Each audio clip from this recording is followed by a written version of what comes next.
नमस्कार, देख रहे हैं देश न्यूज और मैं हूं आपके साथ दिव्या। आज हम भारत के ऐसे गांव के बारे में बताएंगे जो एक ही रात में गायब हो गए। जी हां, भारत के अलग अलग हिस्सों के जमीन में न जाने कितने ऐसे राज दफन हैं जो कई वर्षों या कई सदियों बाद भी सुलझ नहीं पाए। ये रहस्य कुछ ऐसे हैं जिन्हें जितना सुलझाने की कोशिश की होती है उतना ही उलझते जाते हैं। ऐसा ही एक राज छुपा है राजस्थान के एक गांव में, जो पिछले 200 सालों से वीरान पड़ा हुआ है।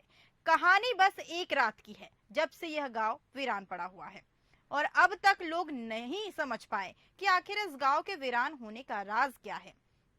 हम जिस गांव की बात कर रहे हैं वह राजस्थान के जैसलमेर से 14 किलोमीटर दूर कुलधरा गांव के नाम से जाना जाता है।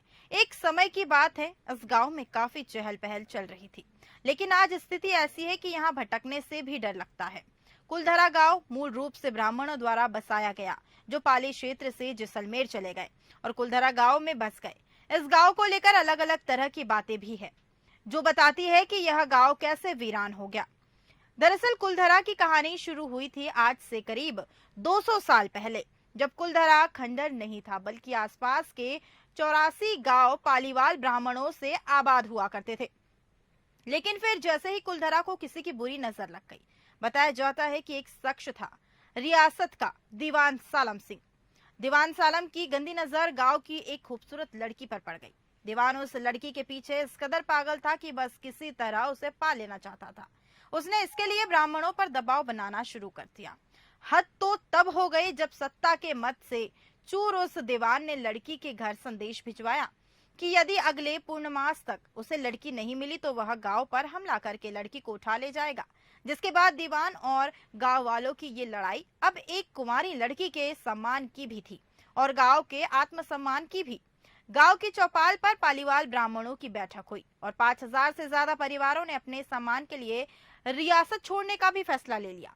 कहा जाता है कि निर्णय लेने के लिए सभी 84 गांव वाले एक मंदिर पर इकट्ठा हो गए और पंचायत ने फैसला किया कि कुछ भी हो जाए अपनी लड़की उस दीवान को नहीं देंगे। और अगली शाम कुलधरा कुछ यूं वीरान हुआ कि आज परिंदे भी उस गांव की शहदतों में दाखिल नहीं देता है। कहते हैं कि गांव छोड़ते वक्त उन ब्राह्मणों ने इस जगह को श्राप दिया था।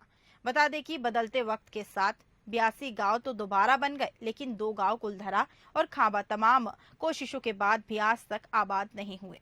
ये गांव अब भारतीय पुरातत्व विभाग के संरक्षण में है, जिसे दिन की रोशनी में सैलानियों के लिए रोज खोल दिया जाता है। कहा जाता है कि यह गांव रूहानी ताकतों के कब्जे में है। जानकारी के अनुसार टूरिस्ट प्लेस में बदल चुके कुलधरा गांव घूमने आने वालों के मुताबिक यहाँ रहने वाले पालीवाल ब्राह्मणों की आहट आज भी सुनाई देती है। उन्हें वहां हर पल ऐसा अनुभव होता है कि कोई आसपास चल रहा है। बाजार के चहल पहल की आवाजें भी आती है। महिलाओं की बात करने और उनकी चूड़ियों और पायलों की आवाज हमेशा आती रहती है। प्रशासन ने इस गांव की सरहद पर एक फाटक बनवा दिया, जिसके पार दिन में तो सैलानी घूमने आते हैं, लेकिन रात में इस फाटक को पार करने की कोई भी हिम्मत नहीं करता। कुलधरा गांव में एक मंदिर है जो आज भी श्राप से मुक्त है। एक बावड़ी भी है जो उस दौर में पीने के पानी के लिए एक जरिया था। एक खामोश गलियारे में उतरती कुछ सीढ़ियां भी है। कहते हैं शाम ढलने के बाद अक्सर यहाँ कुछ आवाजें सुनाई देती हैं। लोग मानते हैं कि वो आवाज 18वीं सदी का वो दर्द है जिसने पालीवाल ब्राह्मण गुजरे थे। गांव के कुछ मकान हैं जो रहस्यमय परछाई अक्सर नजरों के सामने आती है। दिन की रोशनी में सब कुछ इतिहास किसी कहानी जैसा लगता है, लेकिन शाम ढलते ही कुलधरा के दरवाजे बंद हो जाते हैं और दिखाई देता है कि रूहानी ताकतों का एक रहस्यमय संसार है। लोग कहते हैं कि रात के वक्त यहाँ जो भी आया वो हादसे का शिकार हो गया। बता दें कि मई 2013 में दिल्ली से भूत प्रेत व आत्माओं पर रिसर्च करने वाली पैरानॉर्मल सोसाइटी की टीम ने कुलधरा गांव में रात बिताई। टीम ने माना कि यहाँ कुछ न कुछ असामान्य जरूर है। शाम के वक्त उनका ड्रोन कैमरा आसमान से गांव की तस्वीरें ले रहा था, लेकिन उस बावड़ी के ऊपर आते ही वो कैमरा हवा में गोते लगाता हुआ जमीन पर आ गिरा, जैसे कोई जिसे वो कैमरा मंजूर न हो। ये सच है, कुलधरा से हजारों परिवार का पलायन हुआ था। ये भी सच है कि कुलधरा में आज भी राजस्थानी संस्कृति की झलक दिखती है। लेकिन पैरानॉर्मल सोसाइटी के उपाध्यक्ष अंशुल शर्मा ने बताया कि हमारे पास एक डिवाइस है जिसका नाम गोस्ट बॉक्स है। इसके माध्यम से हम ऐसी जगहों पर रहने वाली आत्माओं से सवाल पूछते हैं। कुलधरा में भी ऐसा ही किया। जहाँ कुछ आवाजें आई तो कहीं असामान्य रूप से आत्माओं ने अपने नाम भी बताए। 4 मई 2013 की रात्रि में जो टीम कुलधरा गई थी, उनकी गाड़ियों पर बच्चों के हाथ के निशान भी मिले हैं।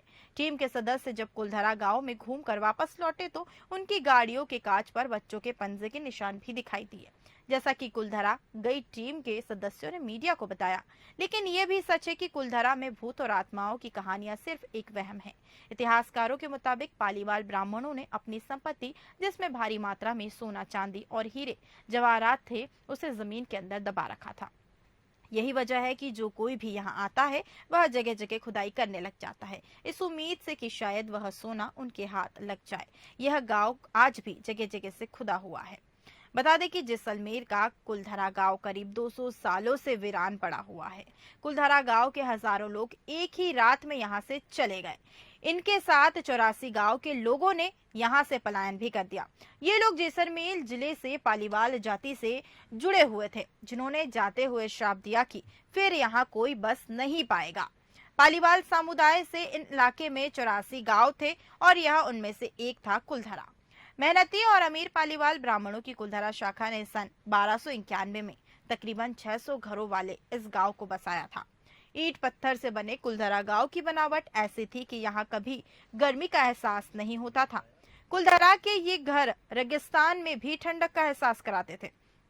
यहाँ गर्मियों में तापमान 45 डिग्री भले ही रहता हो, लेकिन आज भी इन वीरान मकानों में आपको शीतलता का अनुभव जरूर होगा।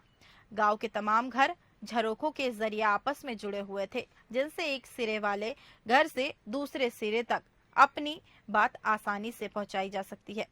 पालीवाल ब्राह्मण होते हुए भी उद्यमी समुदाय था। उन्होंने जल प्रबंधन की ऐसी तकनीकी विकसित की थी, बारिश का पानी रेत में गुम नहीं होता बल्कि गहराई पर जमा हो जाता था। बता दें कि पिछले पाली जिले से संबंधित यह जाति पाली से अपने निर्वासन के जब इधर उधर भटक रही थी, तभी जैसलमेर रियासत के तत्कालीन महारवाल ने इनसे जैसलमेर में बसने की गुंजाइश की।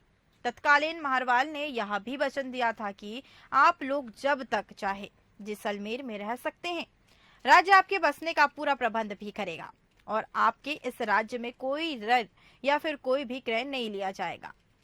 पालीवाल अपनी व्यापार कला और कुशांग बुद्धि के लिए जाने जाते थे। यह लोग थार के रेगिस्तान में और जैसी गहन बातें भी पानी की तरह फसल बढ़ाने की कला में माहिर थे। वे चट्टानी भूमि पर फसलों के लिए भी पानी बनाए रखने तथा सतह के नीचे चलने वाली पानी की पहचान कर उसे उपयोग में लेने की कला में भी माहिर थे। यह तो रही कुलधरा की सच्चाई, जहां आज भी कई आवाजें सुनाई देती है, जहां आज भी रात में जाना मना है। आखिर रात में जाने से क्यों मना करके रखा हुआ है, यह तो कोई नहीं जानता, लेकिन कुछ तो गांव ऐसा भी है जहां पर जिससे लोगों को खतरा जरूर है। फिलहाल हमारे कार्यक्रम में इतना ही और अधिक जानकारी के लिए बने रहिए देश न्यूज के साथ। नमस्कार।